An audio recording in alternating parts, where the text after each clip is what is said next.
From the center of the galaxy, this is ForceCenter, show about Star Wars, pop culture, and the ultimate adventure, ranking Star Wars. Because this is Star Wars Ranked, I'm Ken Napstok.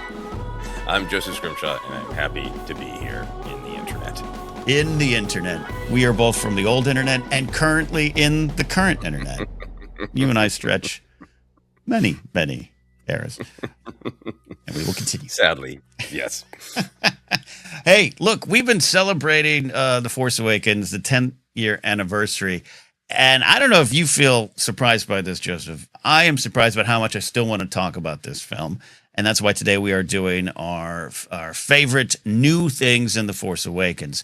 Are you feeling that too? The Force Awakens love? Yeah, just like, hey, I've had a lot of fun doing this. Yeah, I think I've been having a lot of fun talking about it. It was really fun to see people celebrating it on social media. And I also feel like as the Star Wars talking community, I like being a part of, hey, if Lucasfilm isn't going to celebrate this much, right, we will. Yeah. And I think better things are better appreciation for the sequel trilogy is coming down the road as we're going to be hitting all these anniversaries and time passing on. So yeah, I think I'm eager to celebrate it. Yeah, no, indeed. And one of the big conversation points around the film, something that, as you said, we in the Star Wars talking world and talking community have been knee deep in since 2015 is how new is The Force Awakens?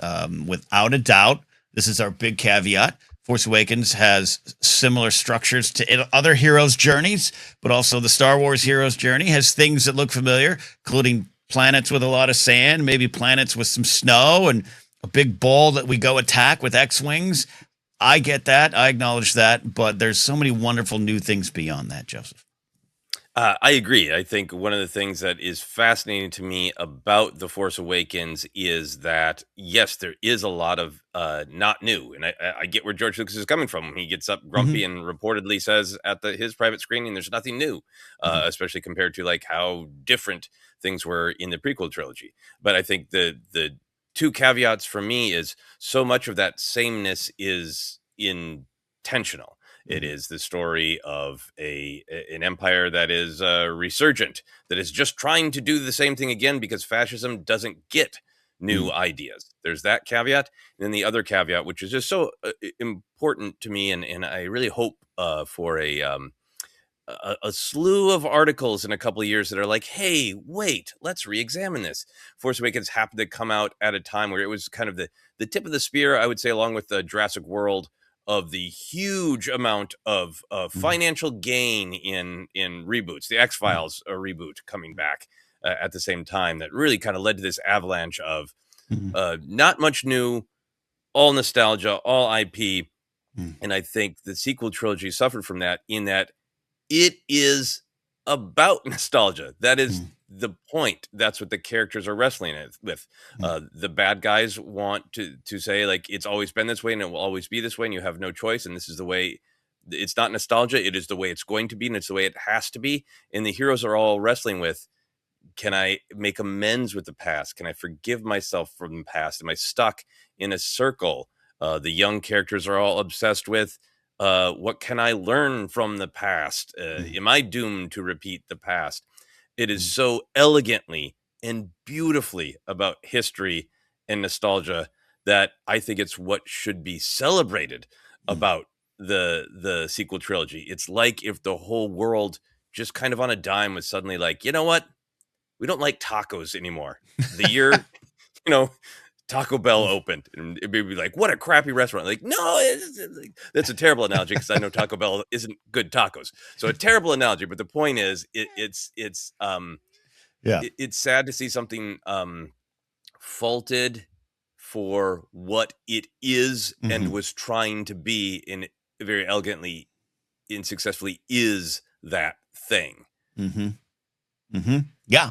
I'm thinking even of some of the first promotional material and the shot of Ray Speeder going across the Graveyard of Giants. And it's like, yeah, this is wrestling with the shadows that are, literally hanging all around us. It's with the skeletons and fossils of our past. We're all living in it. And I really like what you said there, that I get a little, I keep keep tipping my hat to my frustration sometimes too much on ForceCenter. But I get a little frustrated when it's like that's why okay, you're pointing it out as a flaw, but I'm like, that's what makes it beautiful.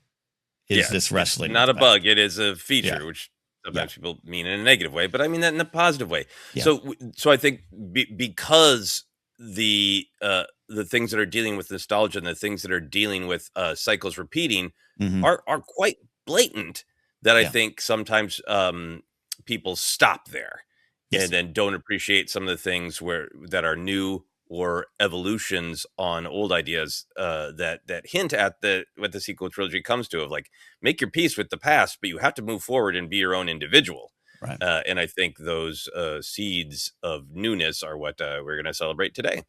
Indeed, indeed, indeed. And as always on this version of Star Wars Rank that we introduced over the last year or so, it's a fun coming together to make one list 10-1.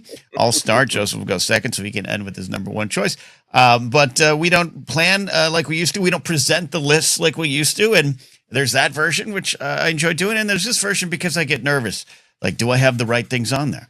Will I lose this one? And this could be a list of new things in The Force Awakens that is made up of tiny little things, characters, moments, music cues, something.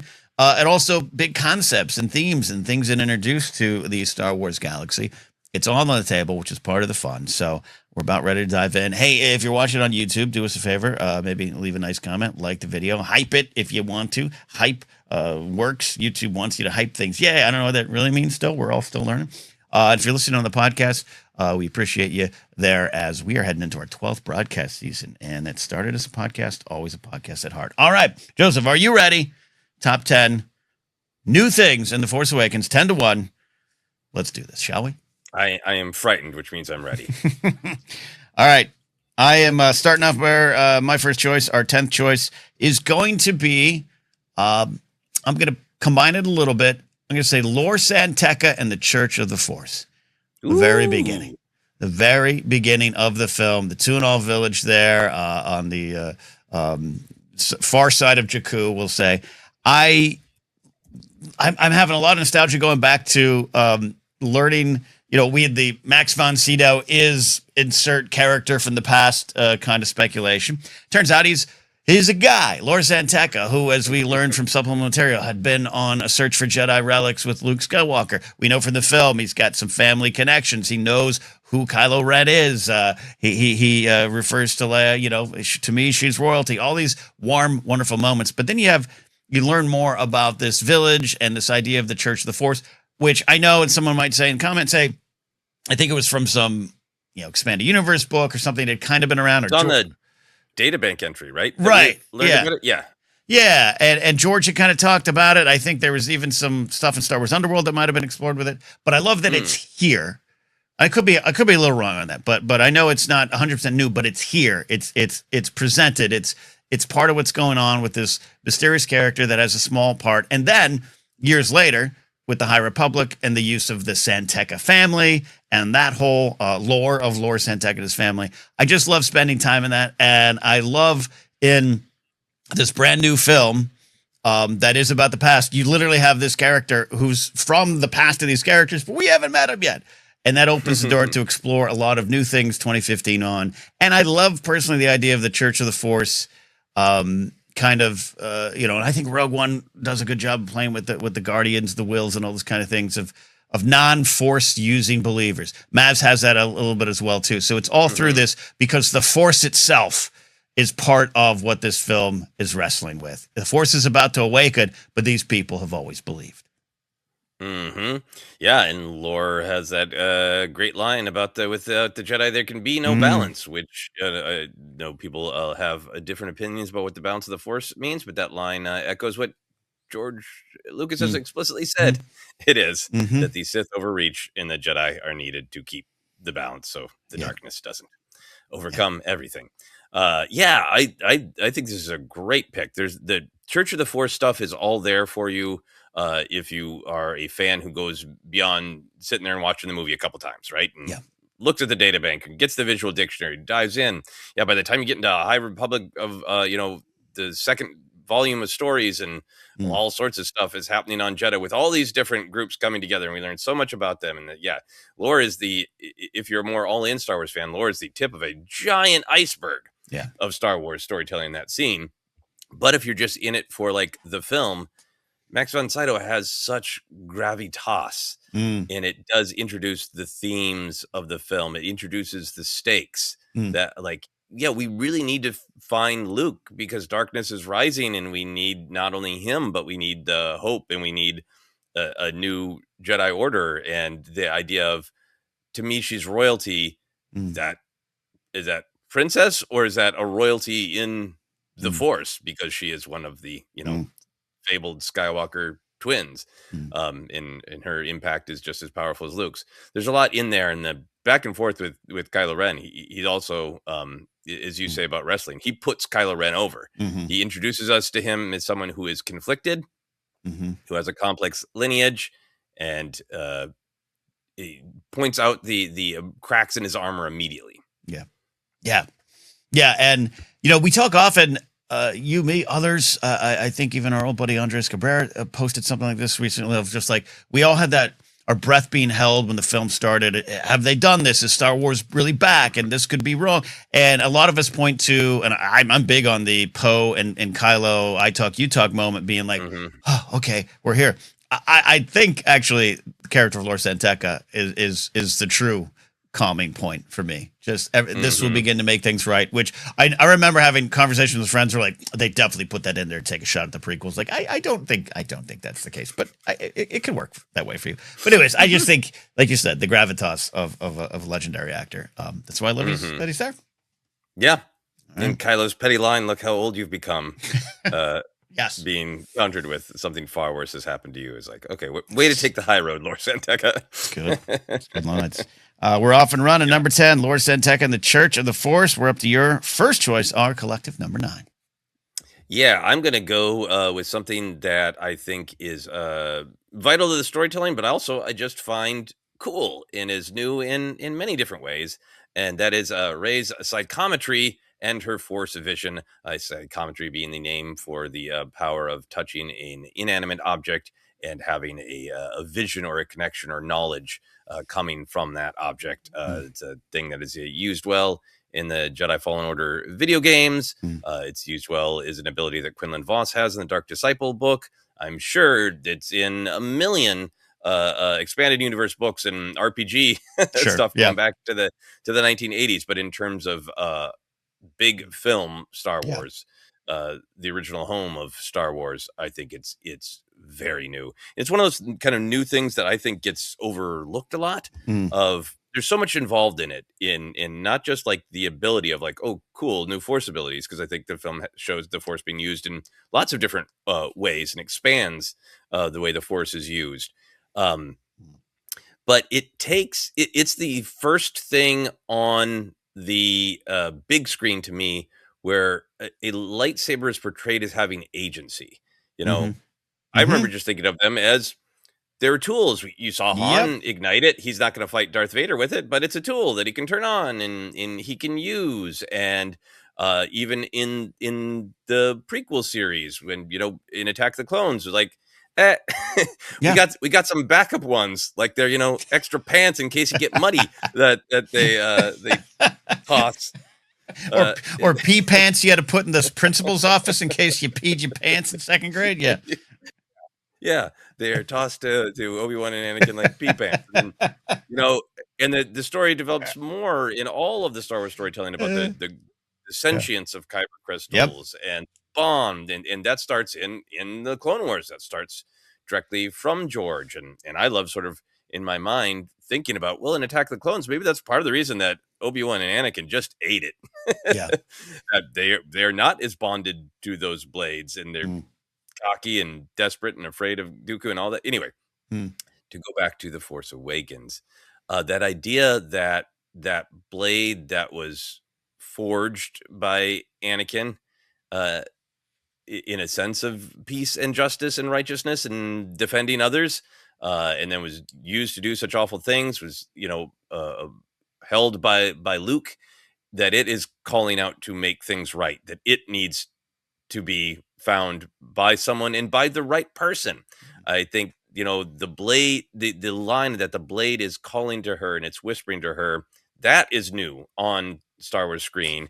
Mm. And then the fact that she has this great vision from touching it, Yeah. is fantastic, and I think that builds towards some of the great stuff that's happening in Rise of Skywalker and the dyad connection. But also, I would say that just her vision itself is new in that we have certainly had Force visions. Luke goes to the cave on Dagobah and has a fully Right. fleshed out vision. Anakin has visions of his mother in the prequels, but nothing like this. And it's pretty great art house kind of filmmaking of showing this sort of frightening, disorienting. She is where she is, but she is not where she is. She is traveling through the future and the past, and almost like given this like previously on and next on in your life, and like it's almost like the blade, the force, the fate is like you have so much to get caught up on and get ready for. And the fact that she sees her past, she sees Luke's past, she sees the Blade's past, she sees the Blade's future, she sees herself in the Dark Forest. There's so much going on there, and it's visually so cool that that the whole package of the lightsaber calling to her psychometry ability and the vision itself is my number 9. That's a great choice because you're taking me back to that era of yes, the Clone Wars had a lot of wonderful, beautiful ruminations on kyber crystals and Jedi's connections to the blades. I think that stuff was out there, just was not as prominent. And this is not just that we need it all to be in film to be real, but it's big. It's on the screen, and we're all seeing it. It's $1 billion experience for all of us to go learn new things. And yeah, the vision is a wonderful byproduct of this. But I love what you talk about because I remember coming out of that film with a new, not even like respect for lightsabers, but like a new thought process towards them. About what they mean. And yeah, the prequels, Obi-Wan's pretty clear on, hey, your blade's your life. Like, hey, but yes, absolutely. There's some more in the back. Like if you need to. And I'm not saying that's 100% what George was intending or what was going on there. Cause again, the Clone Wars comes along and gives you a lot more on the kyber crystals. But I think just the idea of this blade calling to her. And you're so right. Finn gets to grab the blade. Han grabs the blade at Empire. And those are nice trivia questions. Han's a great trivia answer, actually. In the original trilogy. But this brings a power to this blade, and it's this hero blade, the Skywalker blade, Anakin's blade, Luke's blade, all this stuff. It just amps up the myth factor. The vision amps up speculation, good or bad, and was so exciting.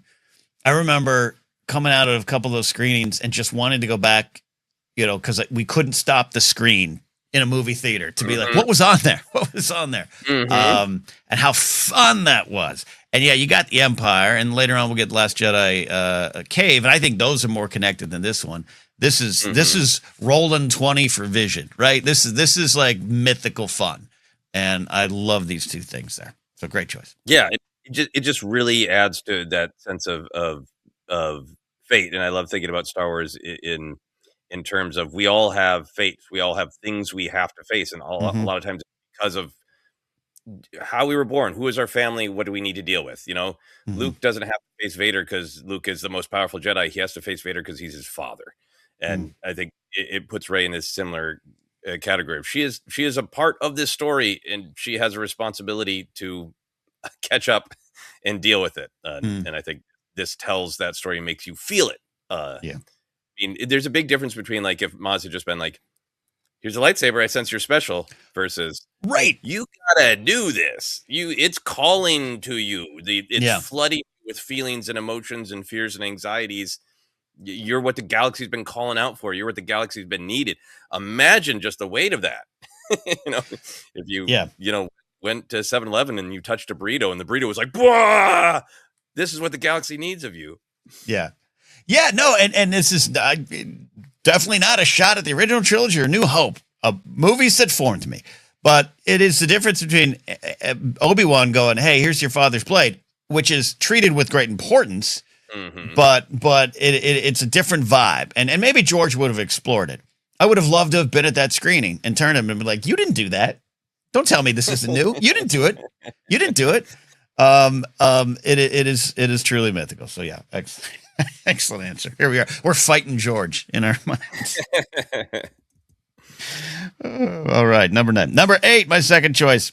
Man, I feel as though I'm going to steal this one from you and put it earlier than you might have.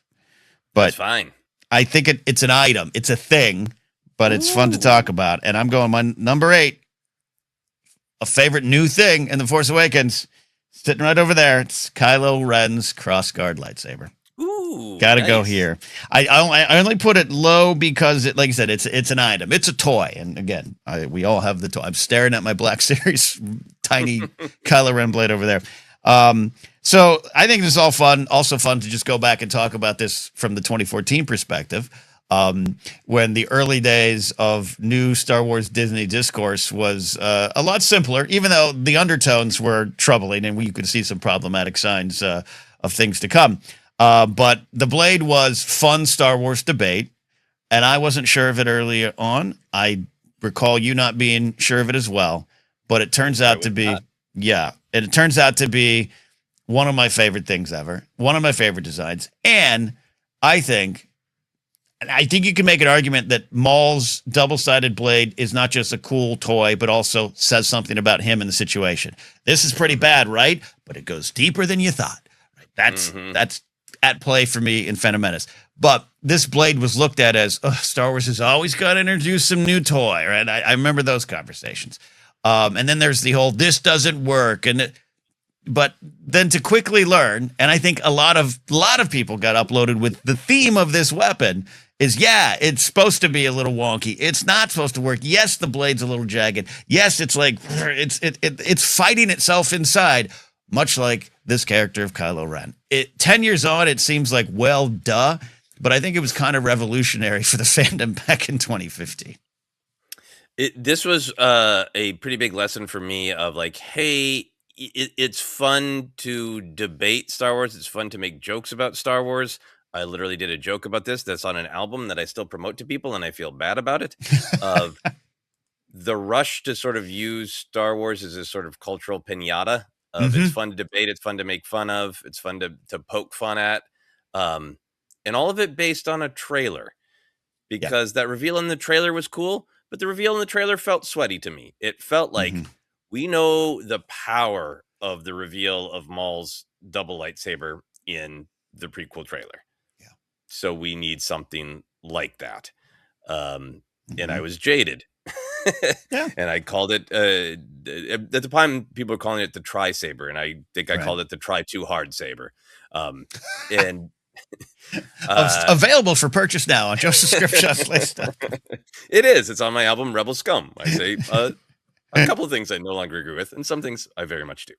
Anyway, I recorded that a long time ago. Over 10 years ago.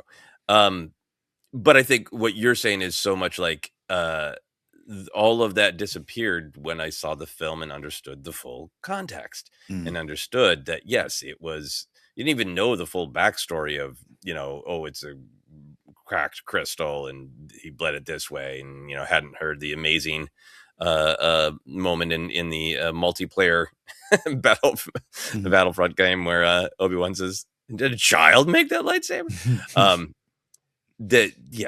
We've talked about it a million times. The unstableness in that the energy shooting out the sides is because it can't quite be contained, and also just in the film that wasn't just for a pop in the trailer to see it used, to see it ground into Finn's shoulder. I think it is one of the most fantastic new things in Force Awakens by a lot. The idea of a lightsaber that's as unstable as the person wielding it. Yeah. And absolutely a fun toy, a great collectible. But I think a lesson early on and just one of those fun things to look at in terms of like a design standpoint and just the people who are behind this film, who made it. And you can get the art of books. And that's why we love celebrating those books so much and the work of Phil Shostak and that team of just like, here's the thought that went into it. So one on a big level, it is a cool new Star Wars toy. It is a cool new Star Wars lightsaber, and it was absolutely used in the trailer. I'm sure your thoughts were actually in the right spot from a certain point of view, writing that joke, because it was, hey, But and Star Wars trailers, as beautiful as they are, have a formula to them, including sometimes the music. But yeah, to quickly learn, like you said, there's a big why behind this. That was a valuable lesson for me personally. Yep, absolutely. There you go. Number 8, Kylo Ren's crossguard. Try not so hard lightsaber. Available for purchase. Oh man, Number I'm 6. really tempted about where to go next. Yes. Should we pivot, or should we stay on a topic we're already on? Oh man, it's nice to flow, but also sometimes you got to change. I don't know. That's a non-answer. A non-answer It for is. me. It is. It is. Okay. I'm gonna pivot. I'm gonna pivot. Because we're talking. So far, I think we got a good list where we're starting light and we're building bigger and bigger and bigger. We'll see if this is slightly bigger. This is perhaps a controversial one. It is a location. It's a mood. It's a design you can do in your own home if you want. But it is the Jakku graveyard. Yes. I think this, to me, it's very symbolic of the discussion around Force Awakens. You can look at it and go, oh, yes, it's a lonely, isolated person on a desert planet. Great. Same as Luke, same as Anakin. You can focus on the same. Or you can look at it as an evolution of like, yeah, it is a desert planet, but there are some different things. She's trapped there. She doesn't want to leave because she wants her family to come back, which is different than both Luke and Anakin's departures from their desert starting places. But I think the biggest thing in the gift that keeps on giving is that image of a battle graveyard. People can also go, oh, it's just nostalgia because it starts with a Star Destroyer and she lives in an AT-AT. Hey, 80s kids, you remember when you wanted one of those? It's just nostalgia. It is nostalgia, but it is incredibly elegant nostalgia. It is nostalgia that the film wants to be talking about, of what does it feel like to grow up in a world where you have no idea what your future is. You have no real vision of your own future, and you are just surrounded by the destruction of the generation before you. And I think it's so powerful for different generations who feel like they couldn't escape the shadow of the decisions made by the previous generation. The fear that this is what life is we're just all living in the debris of what the people who before us chose, and we can't get away from it. And the best we can do is crawl inside that garbage that we did not choose and try to make a little home of it. It's so beautiful. It's so powerful, that vision. It is not just nostalgia. It's taking something old and going, yeah, it is really cool. And you're drawn to it, right? Part of me, I remember I first saw it as like, I want to live alone in a desert and that's belly. Cool. Great. Get away from me, internet. I'll live there. There is that attraction of the familiar, but it is also asking you to question. Yes, the past has many things in it that please us, but what is it to live there and never make your own mark? And I think that's what's so beautiful about that shot in Rise of Skywalker where Rey's crash speeder is, well, okay, her speeder was a new image in a new design, but now it's a part of the legacy of the past. She made something new of herself, and then you almost look at Jakku as like it's a museum. And now her individuality, her experience there is now a part of this museum.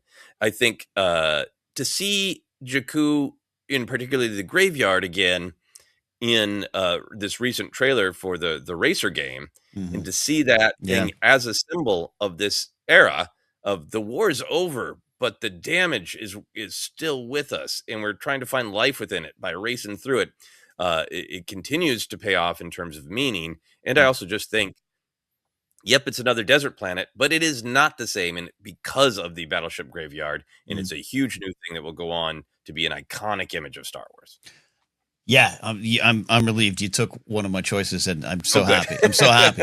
I had put even more specifically the Battle of Jakku, but it is about this graveyard of giants. It is exactly what you're saying, and I remember just that first reaction in some of the early screenings of Ray is having this wonderful, endearing moment playing with the X-wing helmet, and we're about to meet BB-8s and everything, but like just the full pullback to oh my god, it's a walker. There was a lot of like, there wasn't just like cool. There was this like, she's living. Oh, got it. I got it. Like there was some realizations in it. And yeah, it is another sand planet. And there was a lot of like speculation in the first trailer of, we're on Tatooine. No, it's something new. Totally get it. But you're right to point that this is a tweak on it. This is someone who does not want to leave. This is someone who does not want to be part of the story and is literally living in the ruins. It's so hauntingly beautiful in so many ways. But then also for me, the lore kind of creeps in, and we're setting this new in 2015 and 2014, going also with Rebels and some of the novels coming out. We're learning about all this new world of Star Wars and what happened, not just in the characters' lives, but what happened as we waited for 30 years, as we waited for 25 years, what happened. And one of the first big things is Jakku, this wayward planet that is out in the middle of nowhere, and we should have searched the western reaches, Chewie, but it has a rich history within the story. And then, it's such a nostalgia thing, I guess. But going back to 2015, Chuck Wendig's Aftermath books and all the stuff that's on Jakku, the first Battlefront with playing on Jakku, and you get to see some of the ships crashing. And then Battlefront 2, you get to take Iden Versio there, and learning that this is. I remember getting lost in like, okay, I'm over here on this mission, this video game, but over there, Snap Wexley is losing Mr. Bones. Mr. Bones is dying over there, and Wedge is here, and all those things, and it became this new fertile ground for all characters to meet, and just even the idea of the Battle of Endor is to be like the end of the Galactic Civil War, and it was meant to be that in 1983, but the logistics of getting to push beyond that and go like, well, the curtain wouldn't immediately fall, and we got groups here, and Moff Gideon's here. Now we know all this stuff just in terms of lore, but it just made a lot of sense for me. And this Jakku and the Battle of Jakku represents, for me personally, let go a little bit of what you thought, including that it all ended on Endor, and explore what's in front of you. Explore new corners of the story that are there for you to play in, including literally in video games and all those kind of things. So I love Jakku, and I love what it represents, and I love what it gave us in terms of new parts of the Star Wars story. Yeah, no, I really love what you're saying about Jakku as a final battle. I do not want to belittle any real world history, but I had never really thought about that it's, VE Day and VJ Day in our discussion of World War II, and literally matches up a victory on Endor, a victory on Jakku, as phases of ending a war. Right. Yeah. Yep. I think, I'm sure that is just accidental. And again, don't want to belittle the importance of real world history. But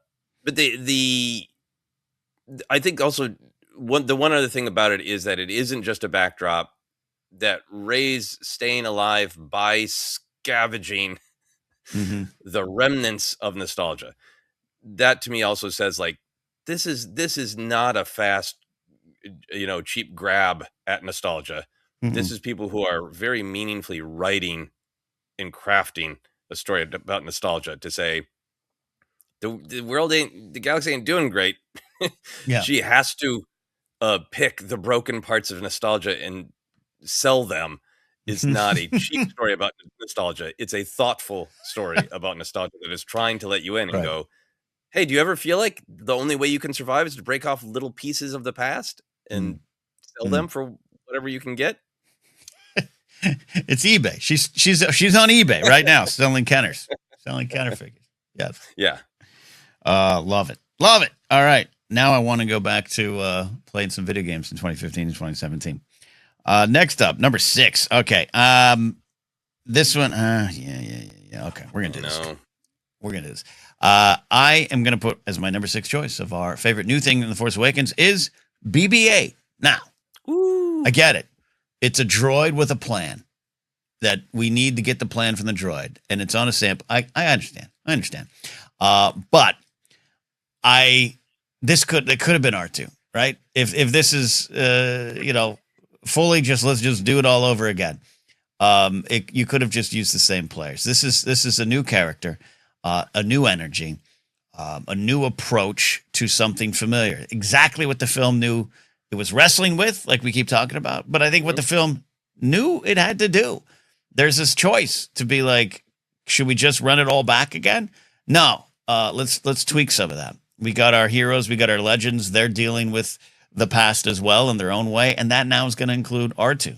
I wish we had sometimes a little bit more R2. You know, he goes to sleep mode. I got it. I enjoy nap. But BB-8 is a superstar, and we have talked about it a lot here in our look back at Force Awakens 10 years on. But I don't want anyone, and I think all of our listeners, we're all around for this. But let's not forget, he was on oranges. He was the it toy of Christmas that year. He was the superstar. He was. You had Rey, you had Finn, you had Poe, but it was like, give me more BB-8. He's both sassy, snarky, cute, adorable, injured, strong, brave. He's everything, and he's this little wonderful ball. I think it's easy to take for granted how new BB-8 was. And I remember making it personal. Love the first shot where we see, you know, in the tease, him rolling along. He's brought out at every opportunity to be like, look how real, this is real, right? He's the poster child droid for we ain't doing the blue screens, maybe more than we would admit, but look at him. But beyond that, like, I had this like, I don't know kind of thought, like, am I gonna fall for this? Oh, I am gonna fall for this droid. He's not one of my favorites. So I love BB-8, and I don't want to overlook him being new and introduced in The Force Awakens. I think he is at risk. His importance is at risk of being lost to history. Yeah, a year before, when there's that teaser trailer and he's rolling along, all the rolling memes of BB-8, and how charming he is with the lighter moment, and he's so central and so great. And I think a couple things happened. I think for a while he is the new ambassador of charming. Of cute in Star Wars, and just gets devastatingly trashed from the throne by Grogu. Yeah, and the Porgs too. The Porgs do some damage, and then Grogu just destroys them all. The Porgs wound him, and Grogu finishes him off. I also wonder sometimes, and I'm curious about this, of like, maybe in The Force Awakens there's any indication of other droids of his design, but then they're all over Last Jedi, including the bad BB 890 BB-9E, yeah. And maybe that took a little bite out of him. I mean, I don't know. Anyway, but he is one of the new things of Force Awakens. And I also like celebrating BB-8 because the story goes that J.J. Abrams drew him on a napkin, and all of the production designers, the artists, the costume design, the set design, the design work for Star Wars is fabulous, and writers and directors so often and so correctly credit, from Ralph McQuarrie on down, the legacy of, we had this kind of loose idea, but then some artist came along and made it the icon that it is. And for the amount of abuse that J.J. Abrams takes, that he was like, what about ball on ball for the new droid? That the essential idea, this extremely minimal, visually new idea, came from him. I want to give that poor man credit every chance I can get, since he is so often so viciously disparaged. He is. I'm sure he's doing all right today, but I'm sure he's having a good day. But I mean, but I know what you mean. I don't think it's fair. Side conversation, he ain't actually doing great. Side conversation, we'll come back to this, but like, he hasn't made a film since The Force Awakens. I know he's doing just fine financially. You mean Rise? Yeah. But it's since Rise of Skywalker, I misspoke. He had a great big development deal, an overall deal, which is fantastic. And I'm sure but he had the TV show he's developing that didn't go. He was building this different Superman film that got bumped, that didn't go. One of the only things that his production company has actually released is a 10-episode Batman animated series on Amazon Prime. I Mhm. do think you can't say his name on social media without getting viscerally angry replies Mhm. about him. Yeah. I do think the reception to Rise of Skywalker has done some damage to Mm. that man's ability to create. Yeah, no, I think from a Hollywood business point of view, you're very right, I think he handled. I still like how he's handled all of it with a little bit of silence, in a good way of just like, hey, hate it or love it, whatever. You're right. You're Hmm. right.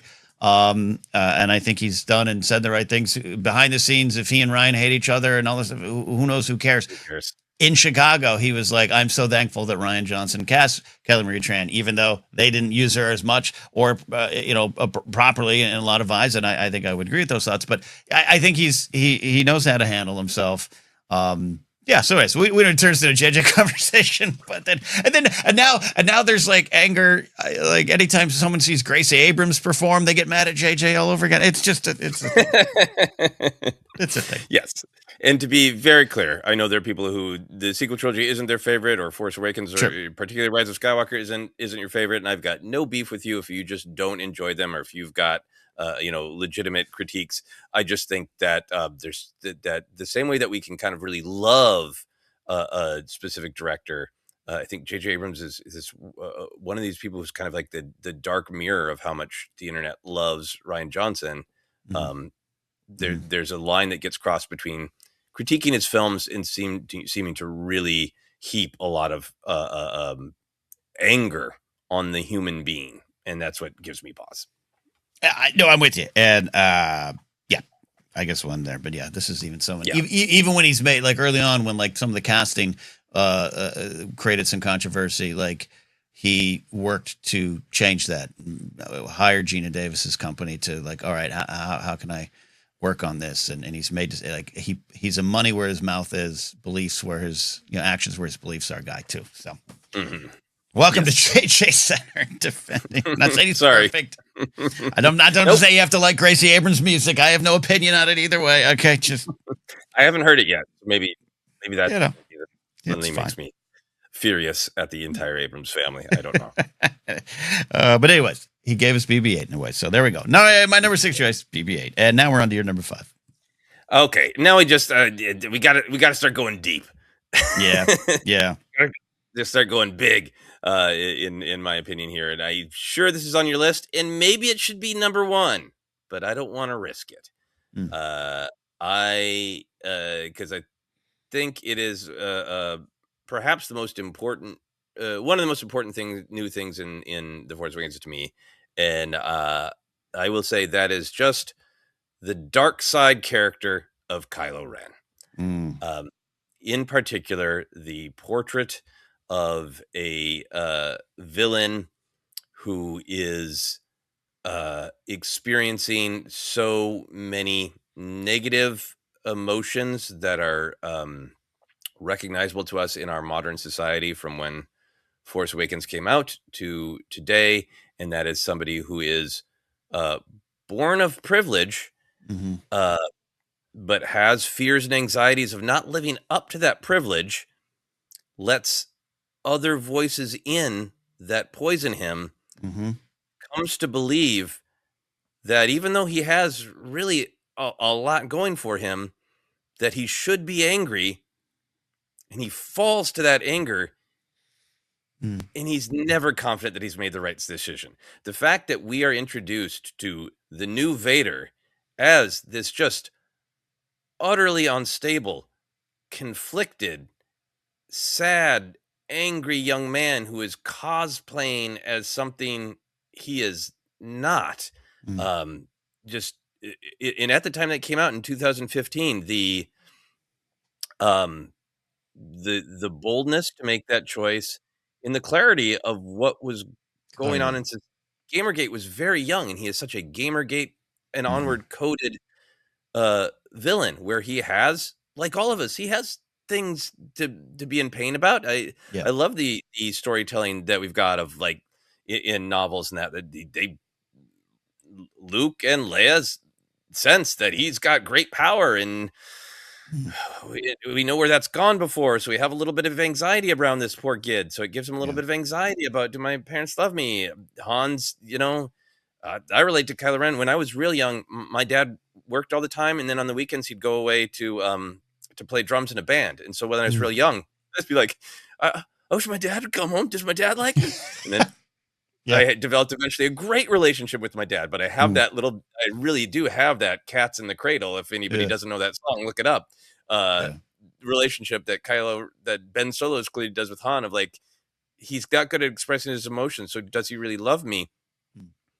And then feeling like, oh, did my parents ship me off to train with Luke because they're afraid of me, because they don't want me around? He has plenty of legitimate wounds, so I don't want ever anybody to think Yeah. that I don't think he has legitimate wounds.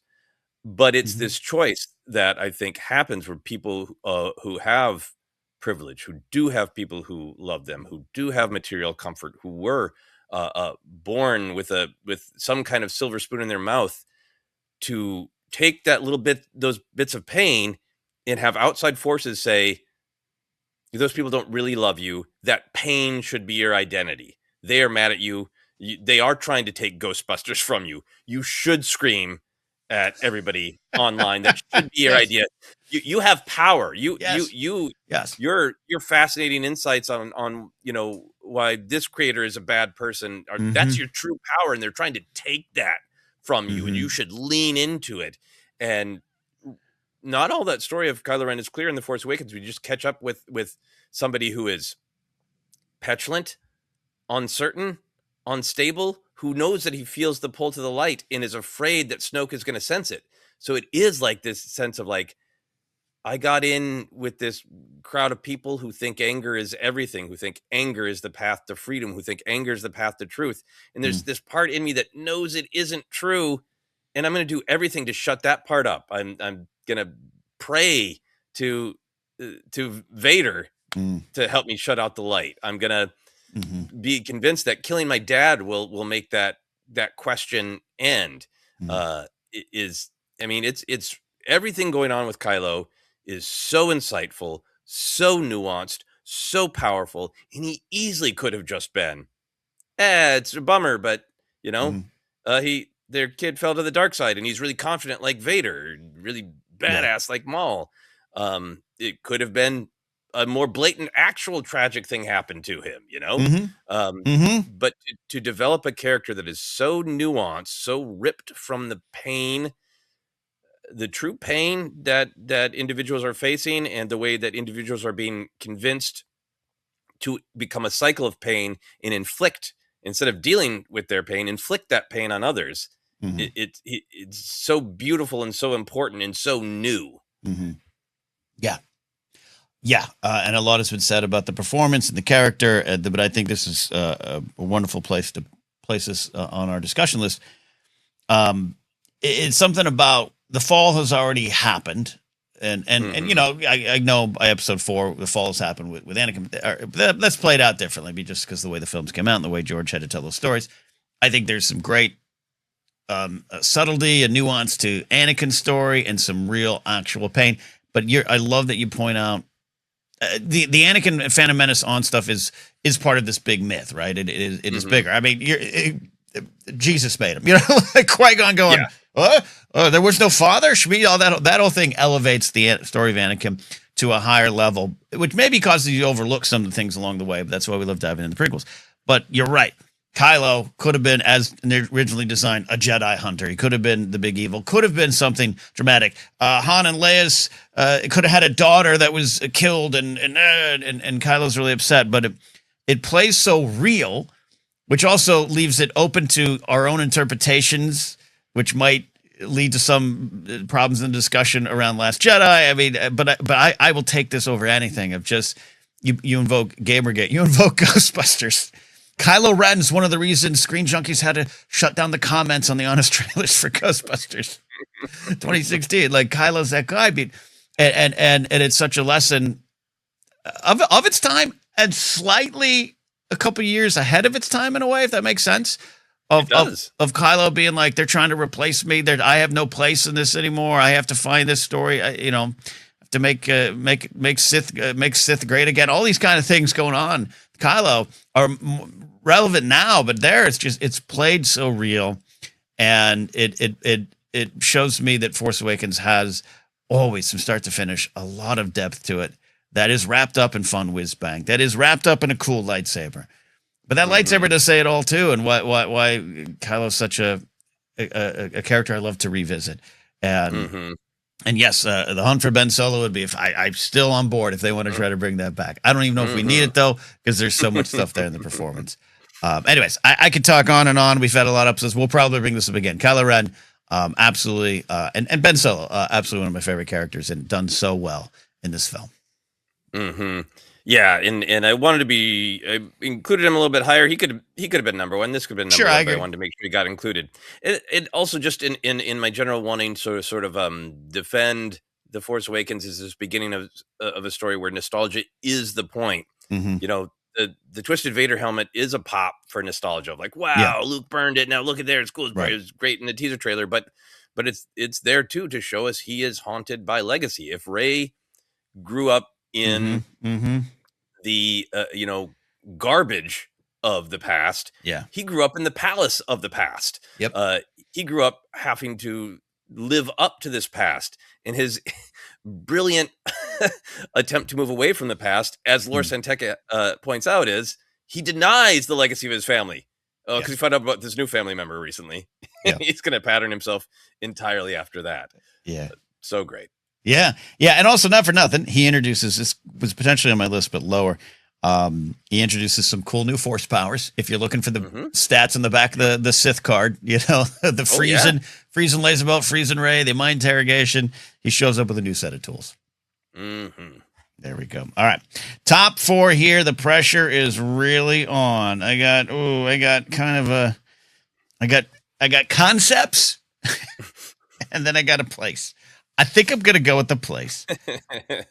I'm going to Ahch-To Island. I see it. Ooh. I see the island. Yeah. I'm still obsessed with this island. I still occasionally pull out the Force Awakens visual dictionary book and just look at the map of the island. And that might be even in the Last Jedi one. Whatever, it doesn't matter. I look at Ahch-To Island. I love the feel of it. Love the vibe. I love the, okay, Luke ran here. Why? First Jedi Temple. Talk about lore. I like what it represents. I like that it has a lost and found and gift shop a little bit later on, we learn, but that's not in this film. It's more in the Last Jedi novelization by Jason Fry. And it's a perfect spot for Luke to go to, and it's just visually stunning in a franchise in which we keep score of sand planet, water planet, snow planet, island on a planet, but just its own thing. And yes, we know, very real world location. One day I'll get there, but I love everything about Luke running away to this island. I love everything about what this island now represents in Star Wars. I want to spend time there. I actually, when we get those questions of where would you live in the Star Wars galaxy, I think I overlooked this one, but I think I might want to just go spend my final days on an island. I get it, Luke. I get it. Later on, the porks come. Later on, everything that I love about this island even more. But it's here, man. It's a beautiful location. It's so well shot. It's so intriguing. From the rock that we thought was a gravestone to just why is he here and why did Luke run? I love Ahch-To Island. I want to spend time there. So that's my number 4 choice. No, I agree. I think it's such it's so beautiful on so many levels. One, just physically beautiful, and a great hey, we have found a location that has not really been overexposed on film. James Bond has never had a fight here. Right. A real practical, beautiful location, and it does tap deep into like how many times when people are upset, or do they, kind of jokingly say, "I'd like to just walk into the ocean," or "I want to just go live on an island," right? Like it's very evocative of like I'm done. I'm out. Yeah. And coming to that, that was one of my ideas that was kind of wrong, that Luke went there for some proactive thing, and but no, he's just like, I think I'm contributing to a negative cycle, and I'm out. Thanks. And the visual does so well for telling us where Luke is at. the visual of Rey, obviously her journey has a lot to go, but from the saber calling to her literally ascending into the beautiful blue sky to begin her journey. And then the fact that Ahch-To also contributes to one of the other new things in Force Awakens of the extremely literal cliffhanger. Mark Hamill's made the joke that they're literally on a cliff. Star Wars built from the serials, but this one we've talked about recently is literally like but it's a cliffhanger. What's he going to say next? Yep. Is he going to take it? What's she going to do if he doesn't take it? We've had we're looking for Han and we'll meet you on Tatooine in a while. But it is not that was new. We've never had the literal direct. What happens in the next 30 seconds? Yeah. No, I just remember that the very first viewing when Rey calls the lightsaber, like I had that, like, oh, that could have been Luke, but I somehow forgot that he was in the film. It seems weird to say. And then when they're like, you got to go. And I was like, oh my God, we still get Luke. And I just left first shot, like the Falcon flying in and you're seeing the island. And I had, no memory, 40 minutes earlier of Kylo saying, I see it. I see the island. That was the second viewing. We were like, oh, Easter egg within the film. That's different. I just fell in love with that location right from the beginning. And Yoda goes to Dagobah. We have isolated places in Star Wars. Obi-Wan hanging out in the hut. I get it, but this was something different. This is something new and added again. I guess I'm obsessed with new lore that was introduced in 2015, but this brought a bunch. So there we go. Yeah, I love that. I see the island. That was such a fun pop on the second viewing, and also that Kylo's stomping around and trying to find the map to Luke, and he's like, "You saw where Luke was, you fool! How dare you?" Yeah. All right, that is my number 4, which means I only have one choice left, but you got 2, and we're up to number 3. Okay, this is difficult, but yeah. So I'm just gonna do this. I'm gonna go big. I'm gonna go big, and I will say the character of Rey, in particular, a woman being the Jedi hero, and I know that is complicated in terms of the sort of marketing suggesting that it's going to be Finn. Even the film spending some time handing Finn the blade. And, I want to give very due respect to the concerns raised by John Boyega and by fans of using him as a little bit of a dodge, and how well was it fulfilled and all that. Yeah. So acknowledged, but I just want to celebrate Rey because I think it's one of those things that is new and can be overlooked. And again, like, yes, in books and comics, there were central Jedi. In the Clone Wars, we had Ahsoka. We had other women characters that had episodes where they were a little bit more centered. But to relaunch this franchise and say, in the original trilogy, Leia is the steadfast hero in many ways, and we find out that she is just as powerful as Luke, and she is the other. And we any time to do anything with that. And Padme is definitely, highlighted. Padme is the character that if anyone, heroes and villains, would listen to, she would have saved the galaxy. Coded as correct. She holds the what I think the artists Lucas in the film's intent's correct view is always, and. It's a different thing though for that image of the lightsaber to fly to Rey, for the film's marketing and even the structure of your first time viewing to make you question who is going to be the new Luke or Anakin figure in this huge trilogy. And for it to be Rey, for it to just be a woman is important, for it also to be a character that is as complex and interesting and nuanced as Kylo Ren is. She is a woman who has ended up in circumstances where she is caused to doubt herself. She's shown on the surface is very confident. Great pop of "Don't take my hand, stop taking my hand." A great take when Finn goes, "Are you all right?" And she's like, "Yeah." I get beat up all the time. I fight all the time. I'm fine. So she is very self-sufficient, very confident. But then emotionally has that feeling that I think so many people have of, but I feel alone and uncertain, and I don't know if I should wander from the path that I think is before me. Mm. I feel kind of locked in by my label. I think another great new thing about Force Awakens is that sort of category of scavenger, Mm-hmm. of, to get added to Jedi, Sith, bounty hunter,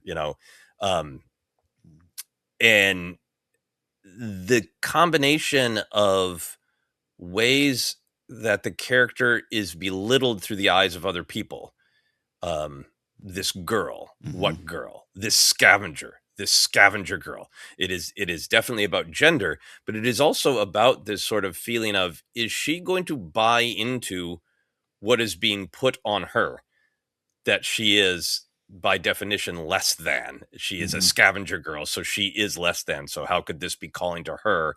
All she wants is her family back. All she wants is some belonging. But the good people in her life, the galaxy, is trying to tell her, like, look at you. You're talented and self-sufficient and complex, and you're not allowing yourself to explore yourself and to know yourself.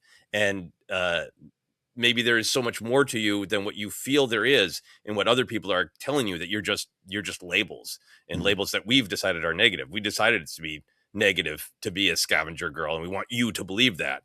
And so we see this picture of this person who is strong, resilient, kind,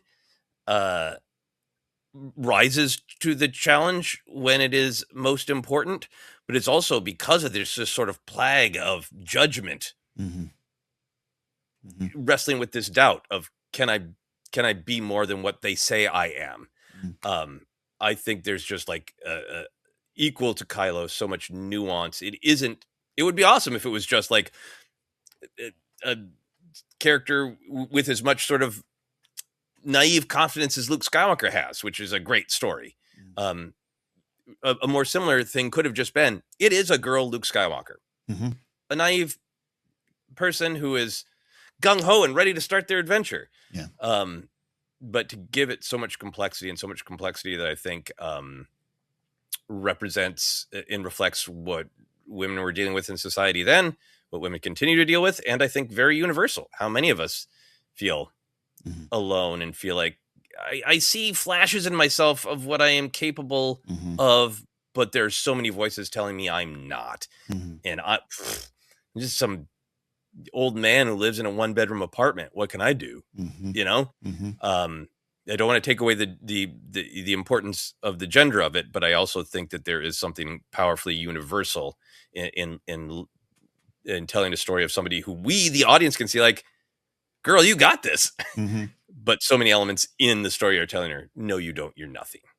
And that story only develops from here.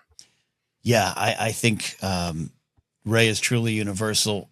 And I base that often on just, you need to go no further than her introduction and how many people love the opening moments we get to spend with Rey. And that's a lot with Daisy's performance, the direction, everything about it. But it speaks volumes to what the character represents to everyone. But I don't think it should be overlooked, much like we joked about. Don't overlook BB-8 and the superstar status he had. It's very easy, especially 10 years on, especially with what we've seen in the world and the intensification of the culture wars. It's easy just to get cynical back in this time and say, well, that was the style at the time. Oh, you reboot and blank, then you make this character a blank, right? That kind of stuff happens, and it's easy to fold that up into the bigger culture war. It's easy to overlook the value of that. And maybe sometimes it's correct to get cynical about it. I don't know, but I don't care. Because I go to 2016, a 2015 Anaheim celebration. The film hadn't come out yet. Everything, we still were, is it Rey? Is it Kira? A different world. But I remember 2016, I didn't go to London Celebration 2016, but you and I went to Las Vegas for a very small convention, Wizard World Las Vegas. My own, my cousin was there, and her kids showed up, one dressed as Kylo, one dressed as Rey. And here they are at that time, 9-10 range, I think. And I remember kind of having this like, oh, that's awesome. And then going into this very small convention. It's hard to get people to come out to conventions in Las Vegas. There's too much to do. It was a small convention. But even in a small convention, seeing the rays was this kind of like, oh, this character has done what it needs and needed to do. And either you're on board with that as a Star Wars fan, or you get lost in the minutia of she didn't train, or the absolute atrocious analysis of Rays of Mary Sue, which we could spend a long time talking on, and a long time talking about the source of it that got pushed, that who pushed it into the big pop culture mainstream. But Rey overcomes all of that. And shout out to our friend Grace Cosmeyer, who was we were just on the stand-up show with, but she was on the Romance was Why We Love Star Wars episode, and we brought this up, and she said this wonderful, simple, direct point of like, yeah, regarding the Rey, the Mary Sue stuff, I'm paraphrasing, but like, yeah, women aren't allowed to struggle on screen a lot. They have to be this kind of perfect. And so that, not saying that JJ was like, I've got to make her perfect, but just like, so yeah, anytime, there's a struggle, because she does struggle a little bit in Force Awakens. We know she's got fighting skills, but it just gets wrapped up into, it's part of the bigger picture. I don't want to, you're right. It's like, there's just two parts of the conversation I want to have about Rey as his choice. Just Rey is this character that stands alone and connects with me, connects with you. And Rey of the time, and Rey, all the people who dress up as her, all the people who cheer. I get really grumpy sometimes. I got some pals who are like, no one wants a Rey movie. You're wrong. Deeply, deeply wrong. Deeply wrong. Yeah. Because you're not plugged in, you're not allowing yourself. I don't need you to have Rey as your favorite character. I don't need you to see yourself in Rey, but you are not aligned for the other perspectives. Rey is a big success because simply she was there. So excellent choice at number 3. Awesome. All right. Well, we've got some heavy hitters out of the way, and we're still going strong. But I'm going to number 2. All right. Okay. Follow me here. I love this one. And it too goes to a lot of different spots. But my number 2 favorite new thing in The Force Awakens is a stormtrooper leaves. To invoke with my bad Lawrence Kasdan impression, but hearing Lawrence Kasdan say, we had never seen a stormtrooper go to the good side. Like, that was new. It is. And you could point to maybe a Star Wars book I'm not familiar with from 1997 or a comic from 2005. I don't say that disrespectfully, but this is, as you and I keep saying, this is on the screen. This is Star Wars is back.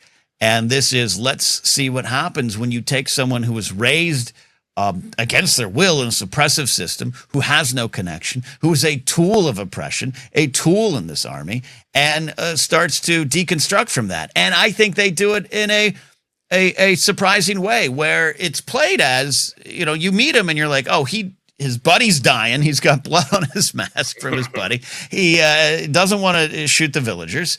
And you don't even need the deleted scene where he has a blaster trained on one. You just get, you see that, but it's not that simple. Much like with Kylo Ren or even with Rey, it's not that simple. Finn is searching for connection, something you have talked about beautifully about his role in The Rise of Skywalker, him being sometimes literally in the center of shots. But it begins with the trailer. I have nothing to fight for. And who am I? I don't even have a name. I have a number. And to watch him take that stormtrooper mask off and not just be like, great, cool, now I'm going to fight for the good guys, but to take it off and go, great, now I'm afraid. And I just know I need to run. And I don't have anything to fight for or have any person. No one has seen me as anything. And then Poe sees him, gives him an A. Rey sees him. And he connects in a powerful way on a small level, and that's going to grow. And he's going to pick up a blade that he maybe has no business picking up. And he's going to do a courageous act and pay a price for it. And we see this character grow and grow and grow. But in Force Awakens, it was a stormtrooper. We all know stormtroopers, and they're designed kind of similar. And there's that debate. Should it have been different? Should there have been more than X-wings and TIE fighters? Got it. I understand that. That's why that's not on my list. But to take something we're so familiar with, a stormtrooper, and take that helmet off and follow him. Had not been done in Star Wars before, and I'm very, very happy that it was John Boyega's Finn that took it that direction in Force Awakens.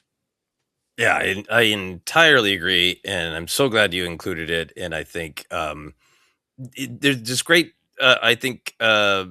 fear always that, especially when you feel trapped and you're part of a system, and his indoctrination, he doesn't even fully understand the system that he's in. It's just like I like how much the expanded storytelling has sort of developed of like, well, we were trained to believe all these people were awful that we're fighting, they're the ones ruining the galaxy. And then I come there and it's just, Mm-hmm. parents and children and old men. Mm-hmm.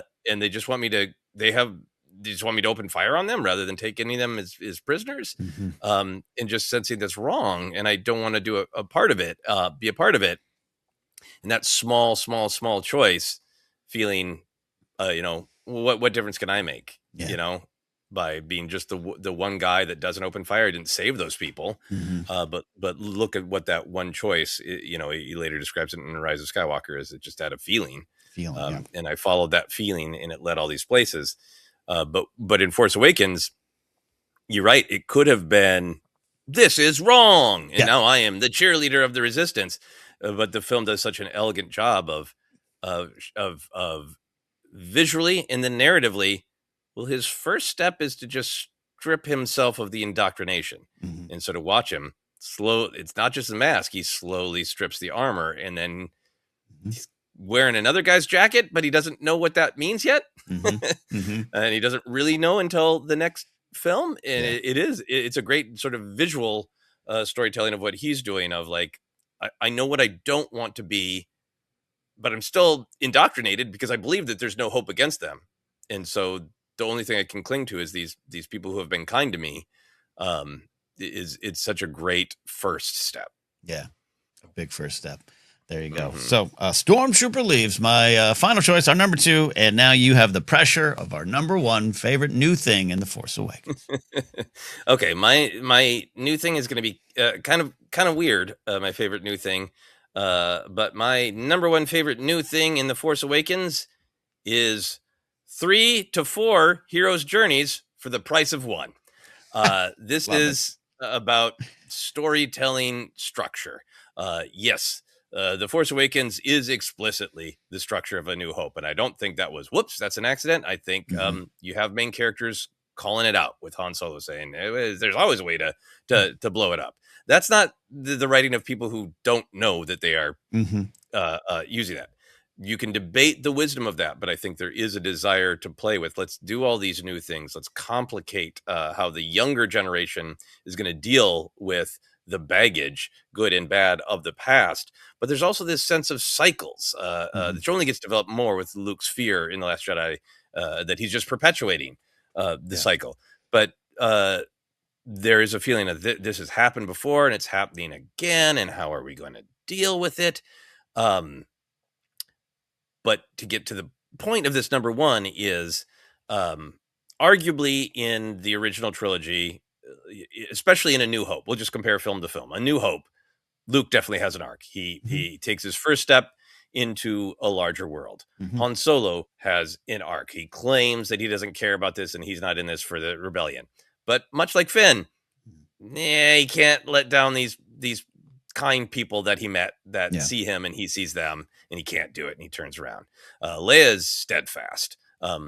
You could make an argument maybe that there's an arc of Obi-Wan accepting his fate, but there's no real concentration on that. There's acceptance of that.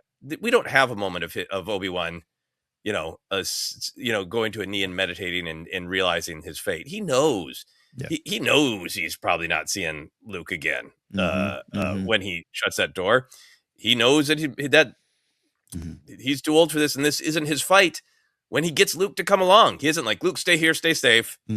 Or I'm going to drop you off at Dagobah. Then I'm going to go take care of this. There isn't, I think we can add a little bit of an arc because we spent so much time with the character. But as the film was released in 1977, it is through the eyes of Luke Skywalker, and he's the one going through an arc. Han Solo has a little bit of an arc. I think Phantom Menace, there's little things going on with, Obi-Wan maybe grows up a little bit. But I almost feel that's less like he learned something and more that he was forced into something by circumstance. Qui-Gon changes a little bit in that he changes into the Force. He becomes a little bit more zealous in his belief that he finds a new belief and he fights for it. But that doesn't seem like a change in who he was. Right. He's been, and we know that from expanded storytelling. He's been fighting the council for years to look at the Force differently, to be more open-minded. Padme's just steadfast. Padme does not. She has a complex story, and maybe she needs to step out of her stasis and fight a little bit more and fight differently. Maybe she learns to fight differently. But again, the film doesn't concentrate on it. Mm-hmm. All of which to say is, The Force Awakens says this is a story about the younger generation, and it's the story about the older generation. And the older generation aren't just there to inform the younger generation. They're also going on their own journeys. Mm-hmm. So Han goes through a hero's journey arc in Force Awakens, from resisting the call. Finn goes on a journey from resisting the call to be more, to at least saying, I need to help Rey. I instead of running away, I do need to take action. Mm-hmm. Rey goes on this big journey of accepting the call and taking the first step. Kylo thinks he's accepting the call to become a hero in his own mind and end his pain by killing his dad, but it doesn't work. Mm-hmm. So Kylo does go through a journey of not great to even worse. Mm-hmm. But I think in terms of just analytical character arc, Rey has a character arc. Finn has a character arc. Han Solo has a character arc. Kylo Ren has a character arc. And I think for some people that feels like the film's too busy. There's too much going on. But for me, I feel like it shows an evolution of knowing the importance and the power of a myth as big as Star Wars. If we're going to have these characters here, we need to do right by as many of them as possible, which means giving them more attention, taking more time in the filmmaking to show what's their stasis, where do they start, and what happens to them, what convinces them to change, and how. And within the traditional 3-act structure of A New Hope, giving multiple characters the same level of arc that Luke Skywalker had in the original, and still making it feel like a pretty bouncy, fun, fast-moving film, I think is really a credit to Kasdan and Abrams ultimately. And like I said, I think a choice to say, if you're going to include these characters, you need to do right by them, and they can't all just be steadfast. Well said. A great choice for number one in it. And the only big idea I'd left on the table was the idea of this myth within a myth. And we talked a lot about this nostalgia and wrestling with it, but it's specifically kind of with Rey going from the Luke Skywalker, I thought it was a myth, to the Jedi steps. And we've talked about that for years. And guess what? Not going to stop. It's still one of the 5 favorite things in Star Wars, just that journey, but how every character wrestles with it. But I think beyond that, what you're talking about sums up kind of our conversation about Force Awakens 10 years on, where, it is simple in a lot of ways. It is familiar and comfortable in a lot of ways. It's whiz bang in the best of ways. But when you not even dig in, but when you stop and maybe leave those conversations, set them aside, just kind of look at what the film is, it is definitely more complicated than it gets credit for. It definitely is handling a lot more things than it gets credit for, and doing a lot more things than it gets credit for, including like this 4 for 1. It's like a Vegas deal. 4 spins for $1. Come on in here. But yeah, absolutely. It is more balanced. And this is not a slight to George or anyone else who helped him write the first films. This is just a different time. What George did in 1977 was something of the time. We have our hero. He was on the journey. What he did with the prequels was his own, an artist making choices. And that's why it doesn't follow the 3-act structure or the inciting incident and some of the criticism thrown specifically at Phantom Menace. It's just wrong because you're missing the point of what George is trying to do. He's doing different things at different times. This film is very modern in that approach, where I think they know audiences do expect a little bit more, even though it's this reboot, sequel world, and it has been for a while. I got it. But we know we want more, and they deliver more on that level. 4 for 1 is a great way to end the list. Excellent. Yeah, and my only other runner-ups were things we've talked about a lot recently. Rey's theme. The Rey's speeder. yeah. Design, which I love. Yes. Yeah. Anyway. Yeah, same. I was going to put Maz, a lot of characters, but I wanted to talk about things a little bit beyond. But yeah, no, great list there. So we got the Lor San Tekka, the Church of Force, Rey's Force Vision, Kylo's Cross Guard, lightsaber, Jakku, the Graveyard in the Battle of Jakku, BB-8, Kylo Ren, Ahch-To Island, Rey, and everything she represents, the stormtrooper leaves, and 3 or 4 heroes' journeys for the price of one ticket in 2015. Great list there. Great list. Yeah, this might round up our Force Awakens look back for a while, but I've had truly a lot of fun spending most of December diving into the film, the memories of it. I was just on the Nerd Academy podcast with Jared Buckman Stubbs talking about Force Awakens as well, just like going to the theater and the news and all the stuff. It's not even just about nostalgia for just something that's only 10 years ago, but just the start of a new life for me was 2015. The next big chapter of my life began that year, and Force Awakens is so interwoven with that. It's been a lot of fun to look back for me. And thanks for bringing your insights as well, sir. Yeah, absolutely, and agreed. It was the beginning of a new era, I think, in the way a lot of people talked about Star Wars, and for me, in the beginning of a new community, as well as the beginning of a new adventure that will go on with these characters. And will indeed. Cannot wait. Hey, thank you all for listening, for watching, for subscribing. If you want to support us directly, go to our Patreon page at patreon.com/ForceCenter. There you get into our Discord, a vibrant community of Star Wars fans having fun celebrating all things in this galaxy. 2026, we're not quite done yet this year. 2026, going to be a big year for Star Wars, and we are so happy to be here with all of you. So for me, you can follow me at Ken Napzok. Go to my website, kennapzok.com, for more. Hopefully, some new big stand-up shows in 2026 and more things I do, like The Blathering and Pop Rockin' Radio and all that good stuff. But, sir, where can they find and follow you? You can find me on all the social media at Joseph Scrimshaw, and you can check out my website, josephscrimshaw.com, for updates on all of my film adventures. And don't forget Jennifer Landa. Give her a follow on TikTok, Instagram, and more. She'll be back very soon. That is it. Star Wars has been ranked.